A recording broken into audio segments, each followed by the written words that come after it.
Hello, everybody, and welcome back to Movies Are My Life. I am your host, Caleb Boatman, and this is somebody who I've waited to have on until I had kind of gotten into the rhythm of things because I feel like this is going to be a really interesting episode. Mr. Cody Newberry, uh, you know him from Your List Sucks, Multiplex, generally just working with me over at Melee, all the things. How are you tonight, Cody?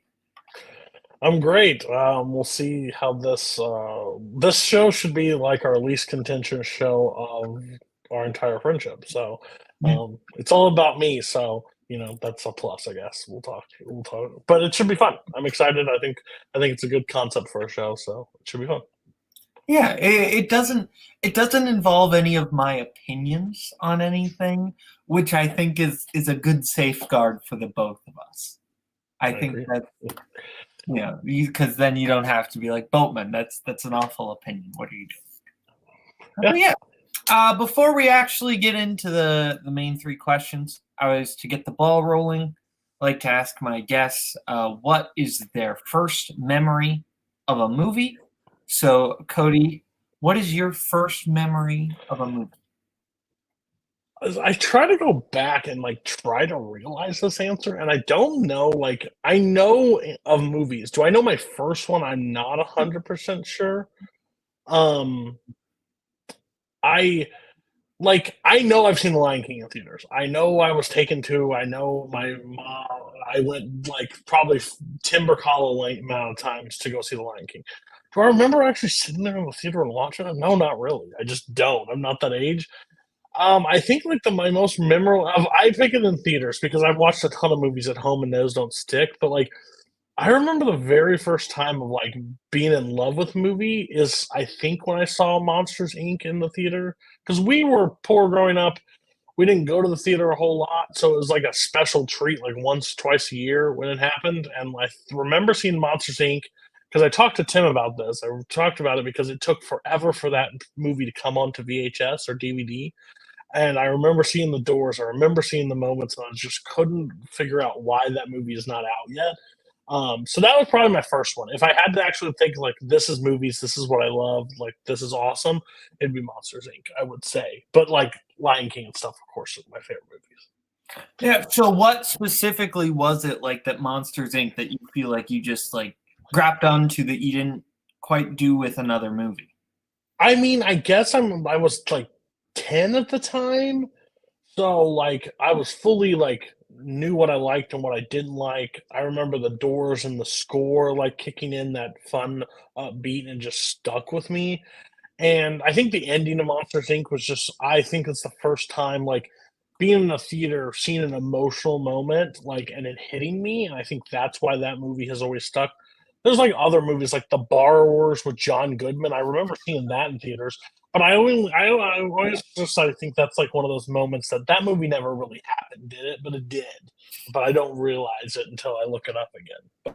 But yeah, but no, Monsters Inc. I say score, color, those two, the jokes that were in it, it just hit the perfect time for a 10-year-old. And again, movie theaters were not always our go-to, so when it happened, I think it just was the perfect recipe for that one to stick out more than anything else. Yeah, if you don't go to the movies a lot and it was kind of like a special treat, I think that'll absolutely impress upon you. I remember the trailers on various VHS tapes for The Borrowers. So that is so funny that you bring that up because that just unlocked a memory in my brain. Oh yeah, that movie was in fact a thing. But now let's get into the first question. A movie character that you see yourself in. So go right ahead. Okay. What is the movie character, in this case, characters that you see yourself in? Yeah, anytime I'm on a show, I break the rules and I bend them how I want to see them bend. I do I see a perfect character in me? Not really. And that's not because I'm unique or I'm an enigma. I just don't consider some movie characters just I don't relate to perfectly in every way, except these two because they're the perfect embodiment of me.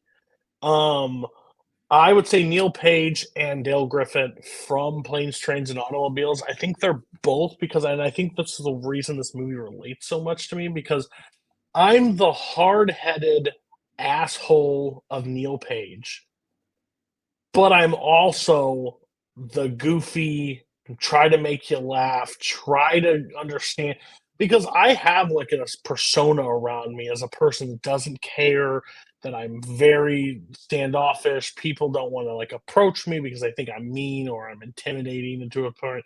But if you actually got to know the real Cody, I'm a lot like Dale Griffin at times, but I have the jokes and stuff, or the harshness of Neil Page at times.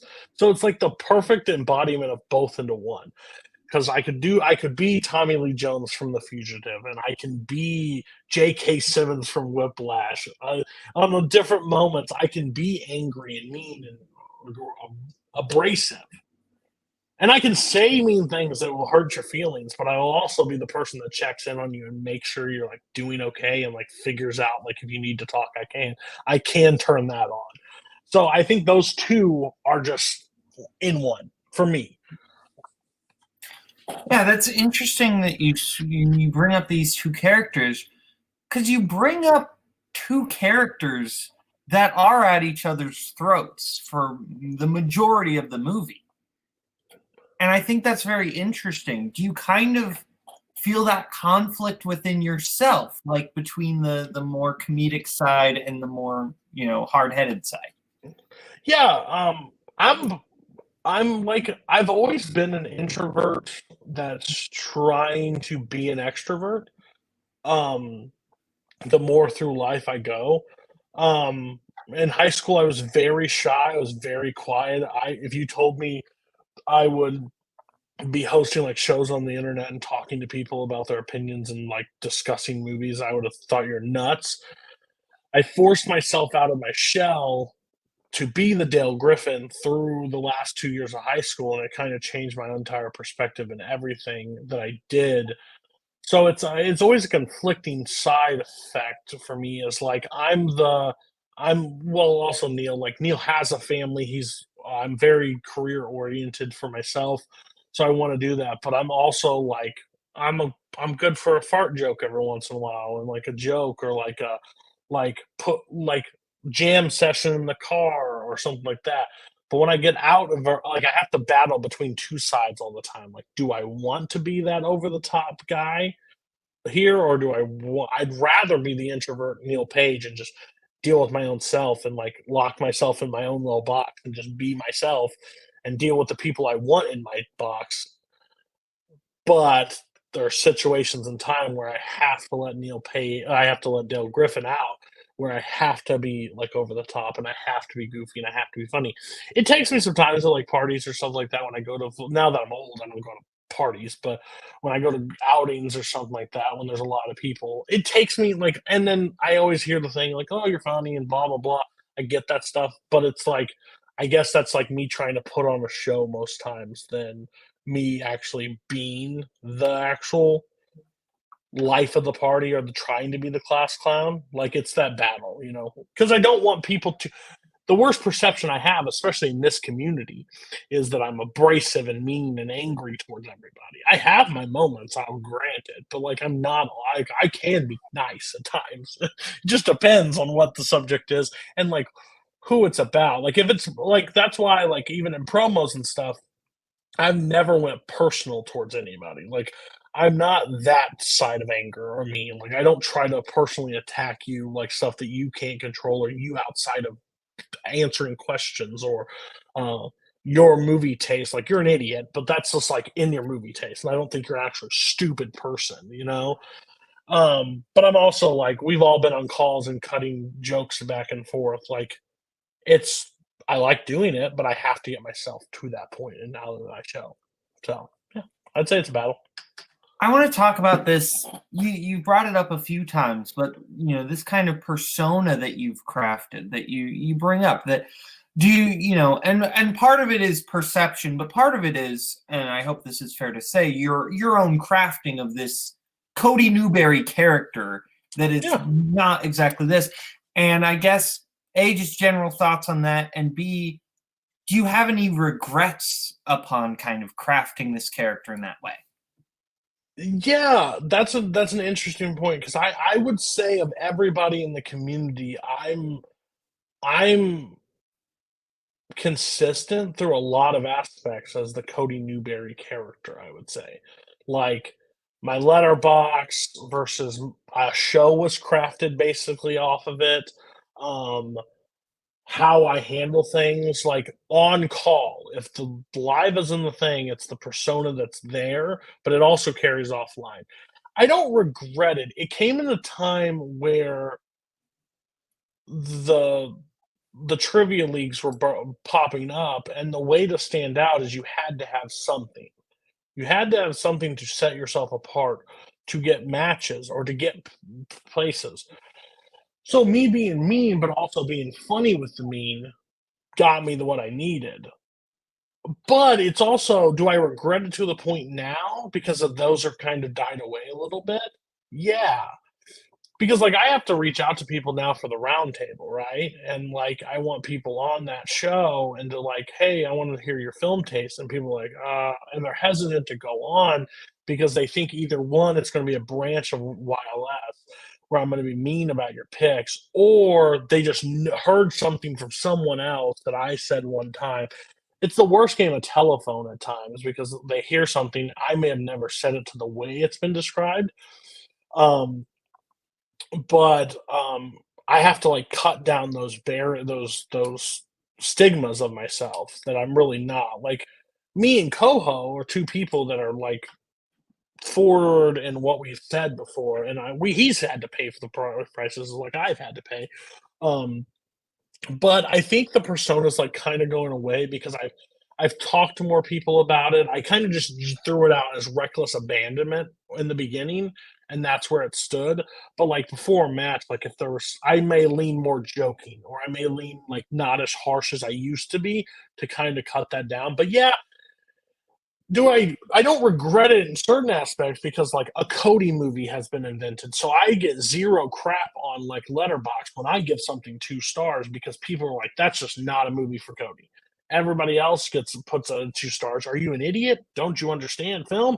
Blah blah blah. I don't have that because no one kind of like they don't want to go into the bull's cage sometimes because they know that I'm quick witted and I will respond, but it's also I don't have the burden of people like you don't understand complex cinema and stuff. No one would say that to me. So it's helpful, but it's also hurtful because I see some of my friends that were like, they're like, oh, I wish I could just say I don't like a movie and be fine because this community can be that way. But yeah, it's a double-edged sword. I wouldn't change it because I have friends based on it. I wouldn't change it because I've had fun in matches that I have, but once the matches fade away and the movies remain, it's hard to get people to like kind of take you serious or think I'm just being a bully for my opinion. You know what I mean? So it's a double-edged sword for sure.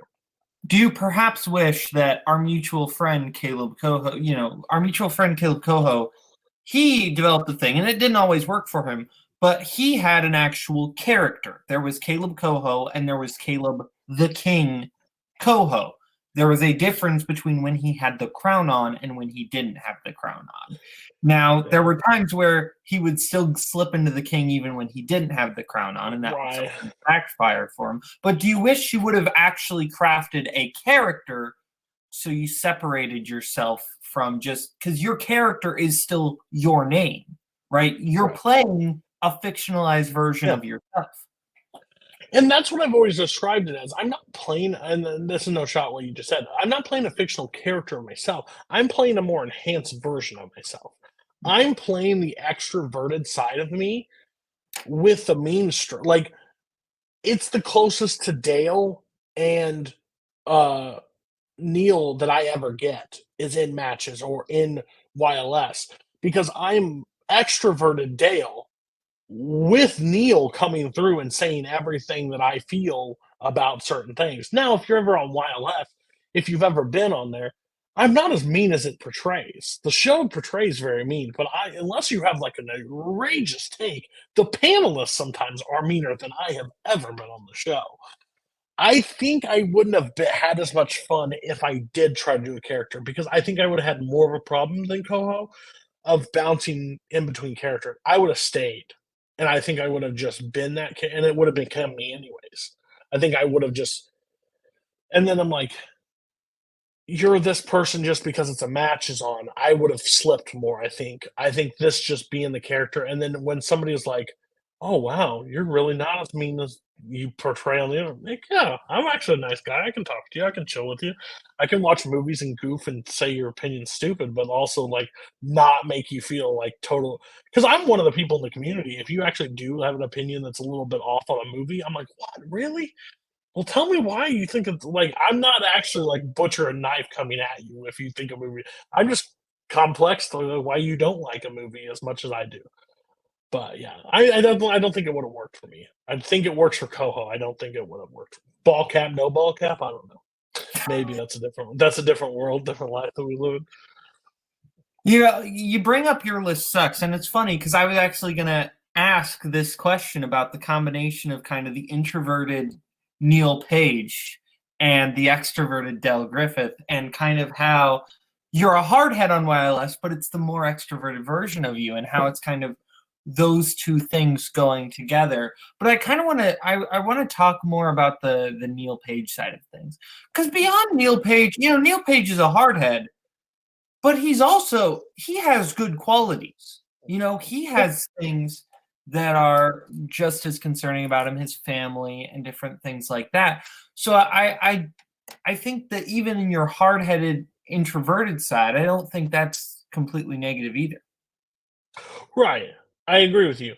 I put Neil as like the hardest extreme like that, but Neil's only bad in the version of the movie because where Dale puts him in his own actions. But instead of his own actions like owning up to him, he kind of blames Dale for like a lot of the shortcomings. Like I don't know, like he throws the slip away, right? He throws the slip away to because the car's not there, and he has to go talk to the woman, and he's the first time like he actually like loses it on somebody. And so like but what you care about is what you care about. Like I'm that person that if you're in my circle, and I'm not saying like I hold everybody out, but if I have a tight knit group of people, like I'll bend over backwards and do whatever I can to help that person out. I won't let that person fall. I won't let that person get bullied. I won't let them personally attack them. And that doesn't mean I come out with a baseball bat and I go attack, but like I'll be there to defend or to stand up. I've been on calls where like people have badmouthed people in the community. I'm like, whoa, like get to know 'em. Find out, read it from a different side because you may hear one thing that's not exactly because everybody over exaggerates at times. So like that's the Neil side of me. Like I care, but like also that's where the extrovert. Like I don't have to care about everybody, and I that's the joking side of it. But I don't care about everybody. For a perfect example, Spence and me couldn't have been more polar opposites entering this community together. Spence and me still disagree on things probably 80% of the time if we actually talked like more of the time. But I don't have a bad thing to say about Spence. Me and Spence are fine. Like, but that's something if you look from outside into this community, Cody and Spence don't haven't hopped on a call and ever watched a movie together or talked about film together. That would be farthest from the truth. We have. So it's like that's the different side of it. Like I don't let everybody in. That would be the most Neil Page thing because again, if you know this, like I keep my family in this life completely private. I don't share my trivia side to my personal life. Like this is my like world that I live in, you know. And I don't think there's anything wrong with sharing it, but I want separation of church and state. Basically, is how I see it. Like I need work life balance. Like this is. I have my friends on the internet that I chat with and chill with and watch movies with and talk about stuff. But then I have a whole nother side of me that's on this side that you guys don't really know because that's the Neil Page. Like that's my life. Like unless they ever mix, which they don't plan to, that's where it's gonna be. So yeah. But Dale Griffin in me is like, oh, like I wouldn't mind. Like I don't care if Boatman met my wife and my kids because Boatman little peek behind the curtain. Boatman lives closer to me than anybody else in this community. I've met, but me and Boatman have hung out outside of this world, so our worlds have meshed together. Like, so that's just it. Just takes time. It takes effort, and that's when the Dale says to Neil, "Hey, they're not so bad. You can hang out with them. You can chill with them. You can tell them stuff. So yeah, I mean, this podcast is going to know more. People are going to know more about me after this podcast than ever before when we get to the other categories. But that's just here and there. Yeah, we'll move on to the next question here. But I want to see if you have anything else quickly to add about Del Griffith and Neil Page, because I think it's very interesting that you talk about this like dichotomy between the two. Essentially, these two characters are warring inside of you, and Yeah, I think that's very interesting. not a crazy person, promise. But what I will say is they don't do this constant battle. But what I will say is, like, even if what I will tell the people, if you think this person's harsh or this person's too like too standoffish, give them a shot. If you heard something about somebody, hear it from them. See if they know it, because some of it's not true. So, and you might meet new friends out there that you didn't think could be friends. That is completely valid. Well, kind of set it up. We'll move over to our second question, which is a movie that reminds you of a personal experience. I'm interested to hear how this one connects, so go right ahead. Yeah, so this one probably the most personal I'll get on a podcast and merge the worlds. So personal experience, I picked The Spectacular Now. Most people would look at The Spectacular Now and look at Cody and be like, question mark? Um, I'm Miles Teller's character to to a strong degree in this movie. Uh, Not as attractive, not never going to be in Top Gun. Um, but what he's dealing with is my life growing up. With his father, with battle with alcohol, with trying to be the life of the party while everything else is crumbling around you. This is that movie. It hits me very hard. There's other movies that have hit me really hard or harder, but I refuse to talk about them on call without shedding tears. But this one is and the moment in the film that is the 100% embodiment of a personal life experience. And if you were looking for an upbeat episode, I apologize.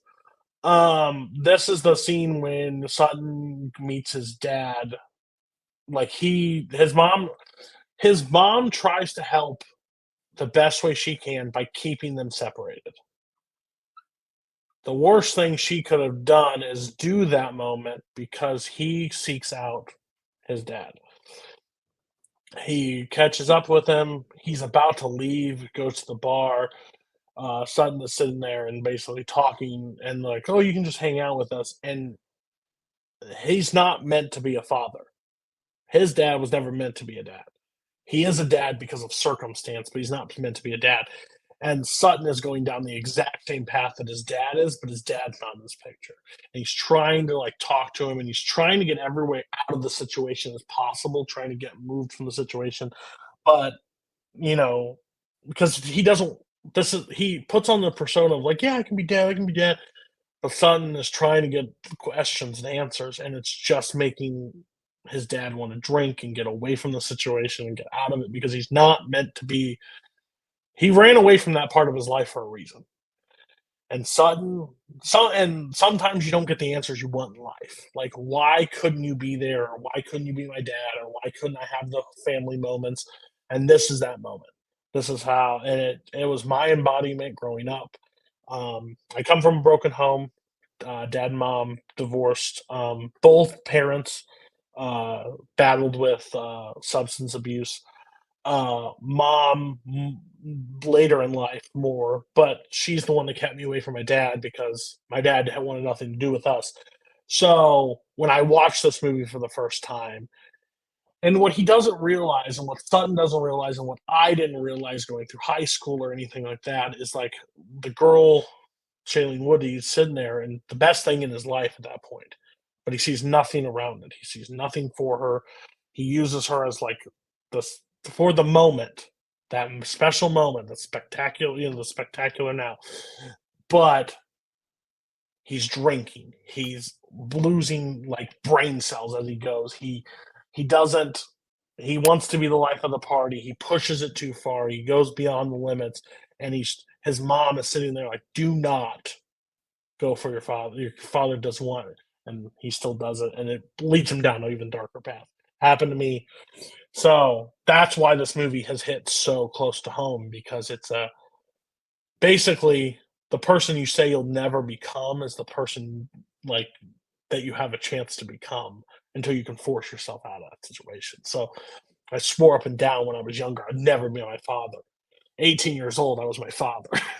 All the way to 22, I was my father. I forced my way out of that situation, but it was the roughest situation. So yeah, and I know I'm talking to Boatman here, and like no, not peek behind the curtain, but like Boatman doesn't have to deal with like Boatman doesn't drink even though as much as his own. So this might be a little harder for him to like relate to. But I could have picked some other things, but this is the truest. If I'm going to be the truest on the show, when I watched this the first time, my jaw dropped. I was like, "This is the most. This is the way more attractive Cody Newberry telling this story." So crazy. So I want to bring up you mentioned that after your parents' divorce, your mother kind of advised you correctly so to kind of stay away from your father. Did you have that similar moment to Miles Teller and Kyle Chandler in that where you reconnected, or was it just kind of in and out sporadic, or just never? Sporadic, at best. We did like really good conversations, like better than Sutton, but Sutton that movie is like 30 hour and 30 minutes. Mine was like weeks, we talked for a week. I'd have to do all the work and then it just fall apart because it doesn't want to do that. But I would try to reconnect it. I tried for a long time to put all the effort in there to put the relationship back together because I didn't care what happened for like 10, 20, 10, 15 years. I was like, I can let all that go as long as we can like start fresh. It just never pieced together. And it was just proved and like kind of how my mom described it is you can't make someone want to have a relationship with you. Like you can't force them into it. And that's when I brought up the biggest moment of my life is not ever there's a lot of dads out there or a lot of moms out there, but that doesn't mean they're mom or dad. Like sometimes they're just not meant to. They make a decision at a young age or they make a decision when they were happily married and they thought this was okay. And then once they get a little bit of freedom, they don't want that anymore.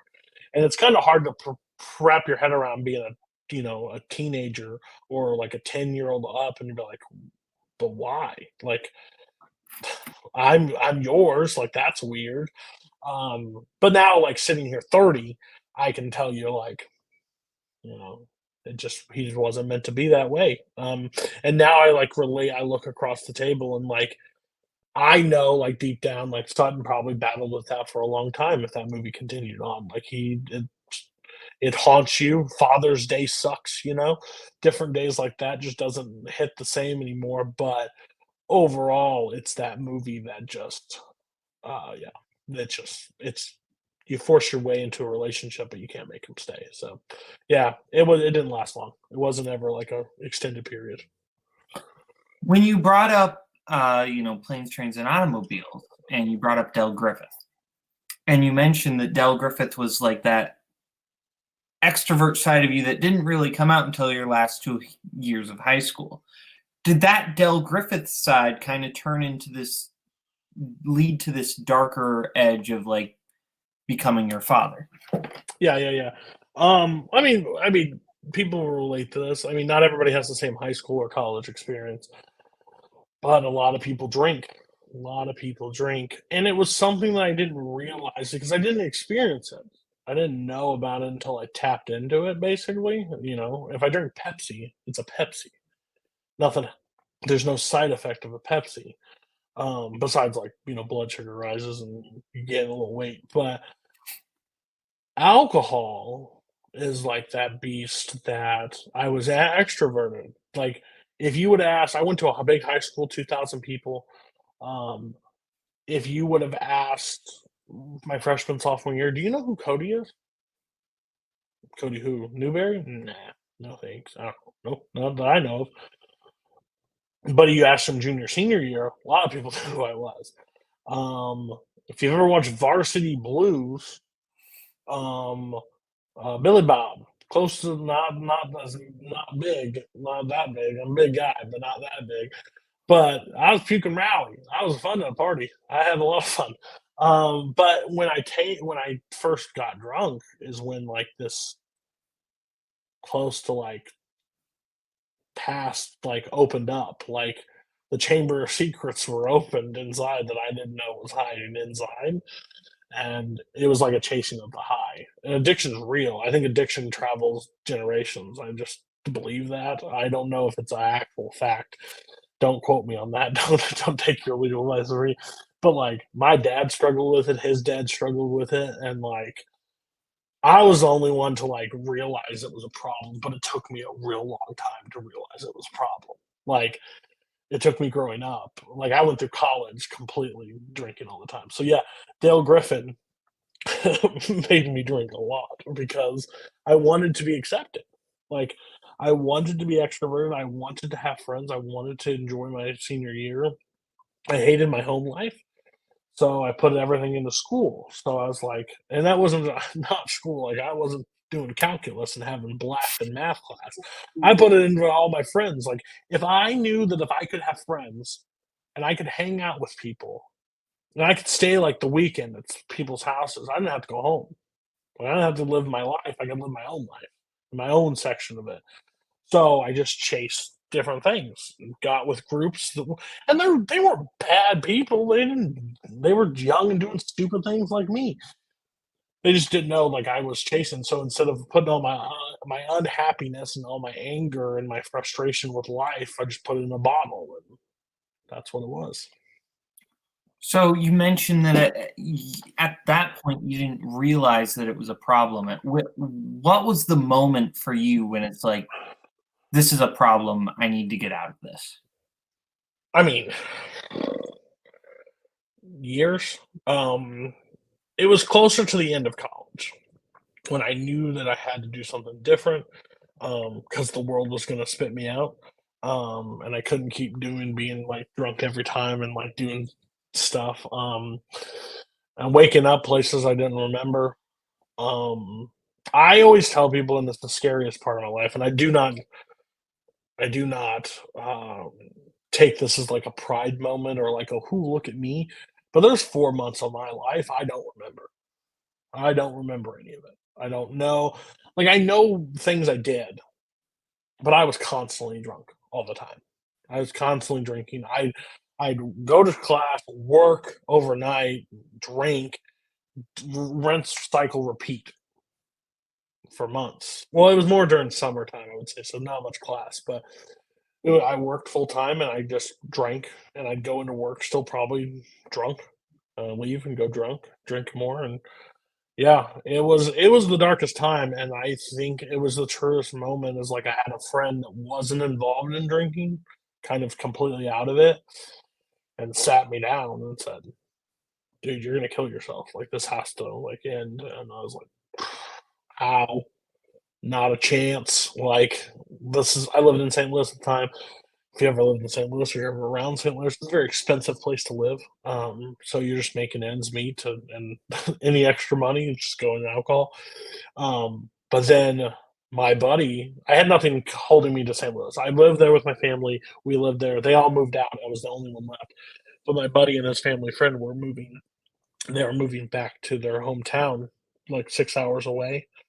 Well, it's 3 hours away from St. Louis, and they said, "We'll put you up. We'll room everything. Just stop, whatever it is." And I hopped in the car 72 hours later, and I haven't touched it since. So um, it was the saving of everything. Like I knew it was coming to an end. I knew to stop. I talked myself, well, I'll stop. My last drink will be Sunday, and I'll be sober Monday, and I'll carry on. My last drink will be Tuesday, and I'll carry. I told myself so many empty promises, but the day I went down, it was the last drink I ever had, And again, I say all this stuff, and I say this to everybody. I don't discourage anybody from drinking. I don't tell anybody there's a problem. You only know you. That's what I'll tell people. I don't look down on anybody that drinks. My best friend in this community is Tim Bercala. Tim loves to have a drink. Uh, Tim never like I've hung out at his house. I've never chased it, never done anything since it. But like I don't have any shame of looking at it. It made me who I was today. So I don't hate my experiences, but all I will say is if you're dealing with it or you're struggling with it or you have a problem, like reach out to somebody. That's all I'll say. Because if I didn't get a ladder dropped down to me or a rope, like it was going to end horribly for me, like to let me out of that hole. So, and that's what like Sutton is dealing with in this movie that is so like true to himself. Like he's young and doesn't know what he's doing. Like people's like he's an arrogant character. You're right, he is. He doesn't know who he is. He's 18. He's still figuring himself out. There's people that still don't know who they are, and they're 20, 25. He's just he's looking for anybody to help, and he wants closure with a family member that he has never got closure with, and thinks his mom's a bitch for holding him against. Like, I just want my dad. So it's an interesting character. Like that's why I think that character is a lot more complex than people let on. It's A24 too, not a Cody place, but they make a good movie every once in a while for me. So yeah, I want to before we move on, I want yeah, to talk about one more you're good. thing because correct me if I'm wrong. You didn't watch The Spectacular Now until like 2-3 years ago, correct? Correct. Yeah. And I want to hear more about that experience of kind of like watching this movie and discover and like that feeling of this is me, this is my life. Like, what was that like?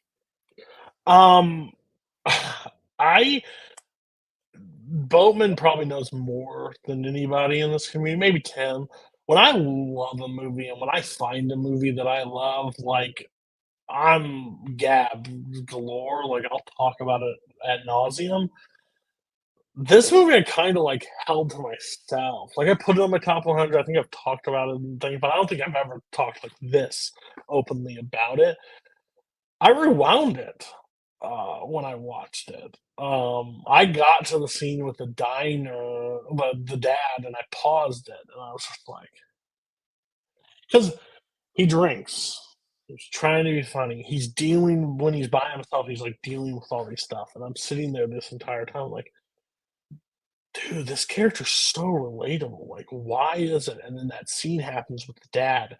My jaw hit like fell open, and I paused and I walked around the house like talking to myself. I felt like I was a crazy person. I was like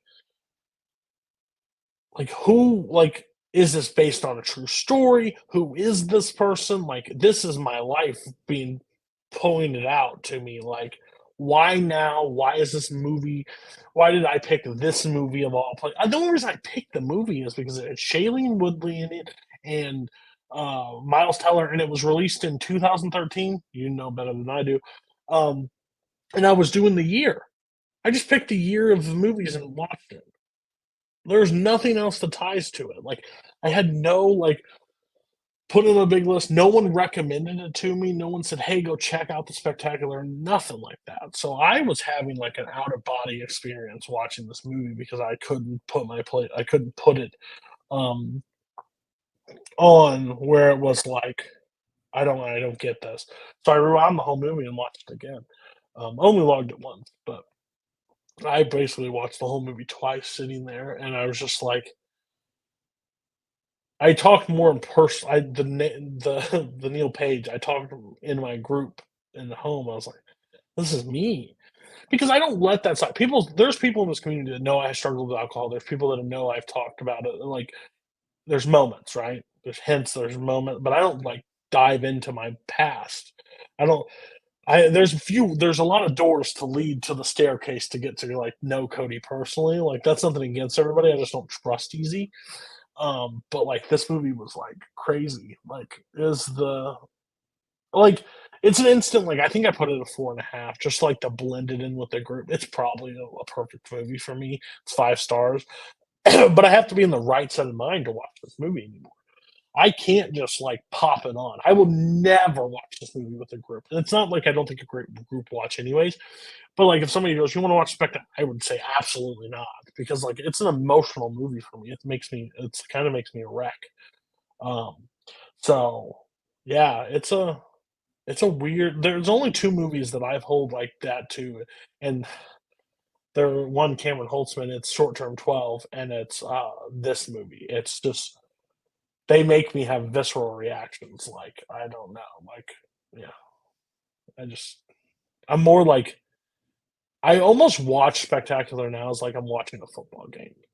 Like I'm battling with myself, like I'm like watching it like and see like I'm antsy the whole time because I'm literally watching somebody play my life out in front of me. It's an uncomfortable feeling, but it always makes me feel good at the end of it because I made it through that. And but like it's an antsy feeling. I can't explain it. It doesn't make any sense to me. But like yeah, it's a great movie for me. Like it is the whoever like I don't even know like the director, and so I haven't digged into this movie, but it's they wrote it on the Cody biography. Had like cast the wrong guy. God, there's a fat kid out there that could have played it. I'm just saying, but Miles Teller's not a bad guy. That's fair. Well, thank you for sharing that. That was really interesting to hear about. As you alluded to, I knew some of those things, but I didn't know all of those things. So that was Yeah, really interesting to learn, and I thank you for appreciating that. I structure this show in a certain way, and I'm very glad that I structure this show in a yeah, certain way. makes sense. Because while I am incredibly grateful that you were felt comfortable enough to share that story, and I'm so glad that you did. Now we get to end on a more uplifting note. This is a movie that gives you hope. Yep. I think this is the hardest question, to be honest with you, because I don't know of a lot of movies because the world sucks. If I'm being honest, it just does. If you're in your microcosm and you're in your own special bubble, sometimes it doesn't suck for most people. Like my life, I live the same basic life all the time. It's pretty standard. I don't deal with a lot of things a lot of people deal with. Not anymore. I used to. Um,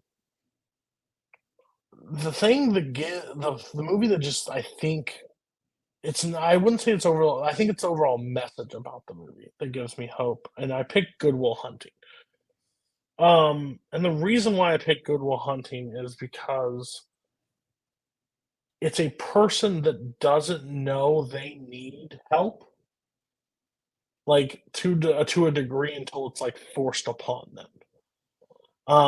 Like Matt Damon's and comfortable with the life he's living. He's okay with it. And then he's tried out by a bunch of different people, like therapists, and like they can't get through to him. And he meets somebody that like uh talks to him like he's a human, talks to him like a human, tries to get to know him as a personal level, harsh when he needs to be harsh, funny when he needs to be funny, truthful when he needs to be truthful.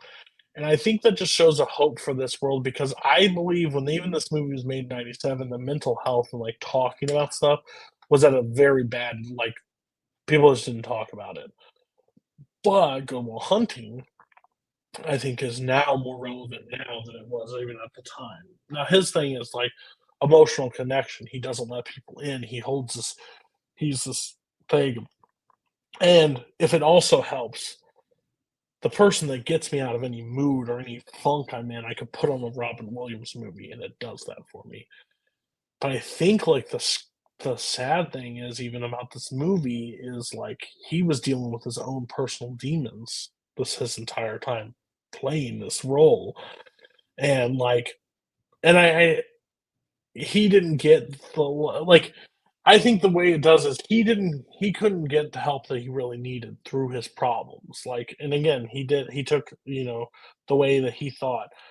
But like I think this movie could help so many more if they just look at it from that perspective. Because yes, is it funny? And yes, does it have bro moments? And does it have like those moments to relate? But it also realizes like even if you think you have it all together, one of the smartest kids in the world, but doesn't know how to connect to somebody emotionally, you just need to reach out to somebody personally and like seek help. It's not a bad thing to get help or see a therapist or talk to somebody about your emotions or feelings because I think generational, everybody's raised different. Everybody has things. And I think this movie is one of those movies that like leaves you on such a high moment, like leaves you on such a good feeling, but it also is a long journey to get to that feeling.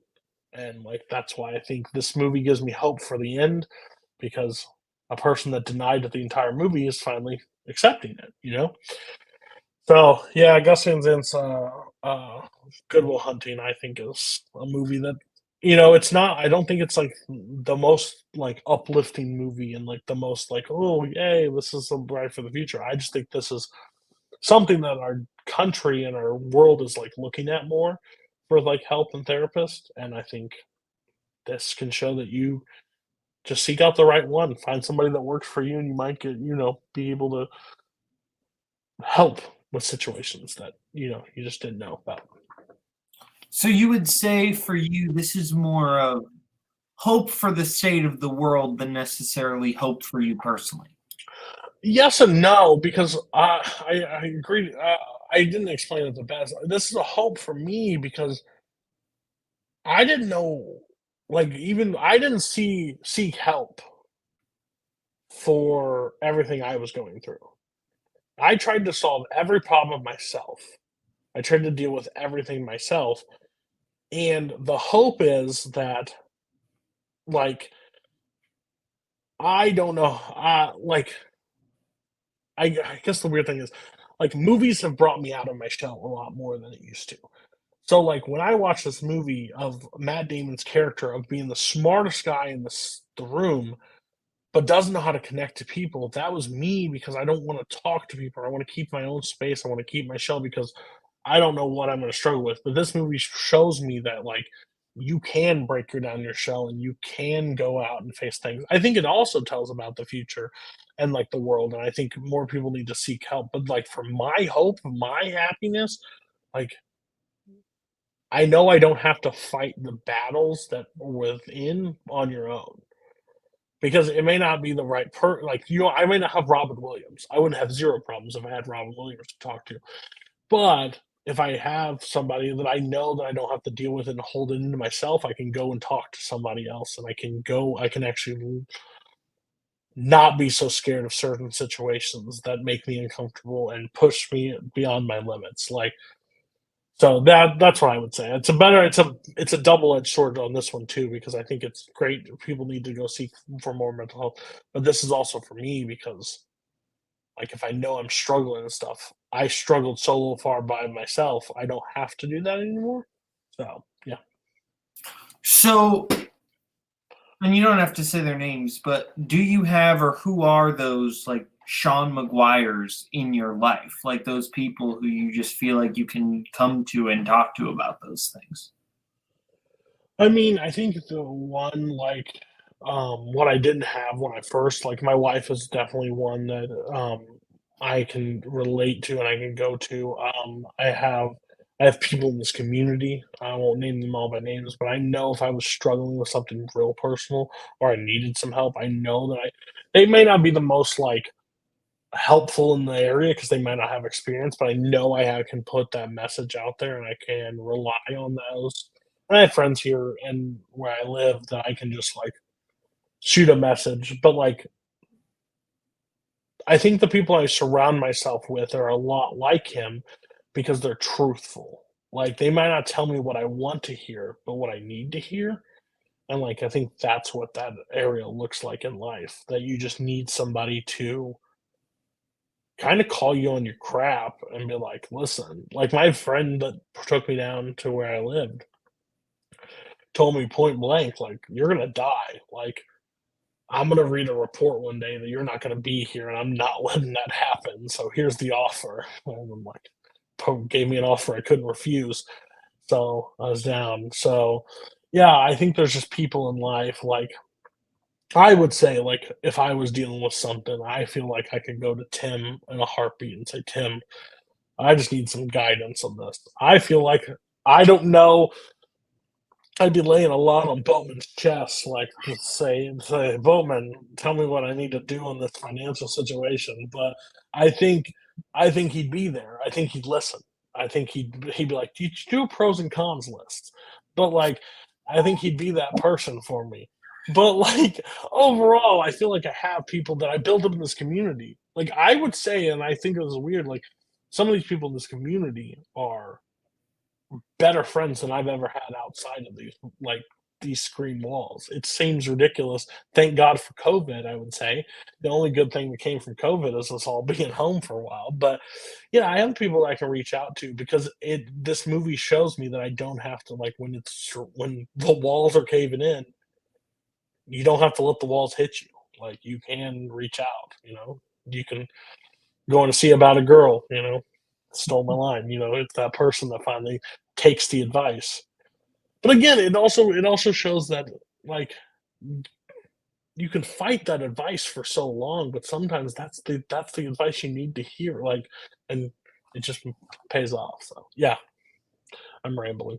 No, no, I like what you said, but one thing I want to touch on here because I asked one side of the question, I'm gonna ask the other side now. Because your description of Sean Maguire was very interesting to me. Okay. Because your description of, and specifically how Will relates to him, of someone who can be jokey when they need to, but is also going to be honest with you, but can also listen. It's very interesting because we go back to that first question. It's very similar language to you describing yourself. And I think Yeah, it's a very similar description to you. yeah. I mean, I sure I could see myself as that character from time to time. Probably more of the when that scene when Matt Damon talks about his wife and he puts his hand on his throat and says, "You ever talk? Don't ever talk about her again." And then he'll say tomorrow to like when he leaves the room, he's like, "We'll see him again." Like that's more me on the more side of it, I would say. But I don't disagree with you. Like I know like I'm the best. I'm one of the best people at giving advice, but not taking it for myself. Like, I can help people through problems, I can talk you down, I can listen to your struggles, I can kinda find you a roadmap that gets you out of yourself, but my map starts with an X and an invisible map, and I don't know what are the first steps sometimes to take. Here if I turn right here, does it lead to that X or do I lead to a pitfall? So that's why I struggle with that most time. But yeah, I pride myself on, like, people that have like actual like hardships, like not I rated this movie 3 stars or this movie's stupid and I hate it and I want to yell at you. But like if you're like, man, I'm dealing with like a relationship problem or a work problem or a finance problem or like a mental health problem, like I'd hear you out and I'd listen to you all night and try to figure out a way to help you through that situation because I've been like I said, I refuse and this is where I'm a lot like Sean Maguire too, is I want to be the person that lowers the ladder down than to to grab the shovel and throw the dirt down the hole. Because, like, I want to be if I didn't have that, I wouldn't be in my situation, so if I can extend the ladder down to talk to somebody off a ledge or talk to somebody that's dealing with something. That's why I want to do it. So like that's my hope that we have more people like Sean out there because I always and it's the hardest thing and like I tear up when I talk about it, but like Williams, like from the outside looking in, Robin Williams looked like the happiest man alive. Like that nothing bothered that man. But he didn't find his Sean Maguire. Like at the end of the day, like he couldn't he may have or he didn't know which way is out, but, like, he didn't look for it, so, like, I want the more people in this world to, like, instead of turning the corner on somebody that's hurting or sad or frustrated, to, like, see if you can break through. Can you be the one to break glass? Not pushy, not struggling, not push them to that point, but, like, Just hear them out. You may not have the answer, but like even like the dumb world that we're living in and like melee. I tell everybody in the writers' room, I don't know you're not okay until you tell me you're not okay. But I'm not going to come pushing on you to see if you're not okay because that's not my place. But if you were struggling, the first person you can come to is like, I'm not here mentally and I can't do it. And my next response is, do you want to talk about it or do you need space? Because, like, and that's coming from me. And if you polled half the community, who's the last person that probably asked you that question? I'd probably be the top poll because, like, I have that ability to be very abrasive, but also, like, I think that's what I don't realize sometimes is like I don't want somebody else to be down in that pit that can't get them way out. Like, damn it, Bowman, I hate your show. You're making me talk about my feelings. Yeah. Well, I'm sorry to make you do that, except I'm not. I'm not. That's kind of the show. But Yeah. Cody, thank you for being on. Do you have anything else to add about Good Will Hunting before we wrap up? I mean, it's a great fucking movie. We're on that channel, right? It's a great movie, and again, like, yeah. Instead of trying to be like the douchebag at the bar that talks about all your movie knowledge and how great you are as a person, and thinks about like, oh man, you think this person, sometimes relate to the people that like Armageddon and Fever Pitch. Be Sean McGuire. Talk to them. That's what I would like you to be. That is completely fair. Well, that about wraps us up here at Movies Are My Life. Cody, that was excellent. I really appreciate that you were willing to share all this with me because Yeah. I'll be honest, I was a little nervous going into the show because I was like, I didn't know how much you were going to be willing to share, and I didn't want to push, like you Oh, you're say, great. I didn't You're want great. to out of you. So thank you so much for sharing. Do you have anything else to add before we close out? No, just watch YLS and watch the Round Table, Multiplex Entertainment, and buy their shit. And movie Melee. Also watch that. That's the thing we Yeah, do. we do that together. We've just been doing that for so long. I forget. Movie Melee. Go watch it. I mean, we have a new name for it now. But yeah. Title matches, Woo. Go. But thank you to Cody for being on this show. Thank you to everyone for watching this. Shoot me a message if you want to be on because I really like come alive doing this. I feel like I've just really enjoyed doing these. Like when I did Aaron J a little bit ago, I was like, man, I really enjoy doing this show. So if you're interested, don't be afraid to like shoot me a message and say, hey, if you're not busy, I'd like to be on this show. But yeah, thank you to Video Store for letting me do this. Watch all their stuff. Thank you to Cody again.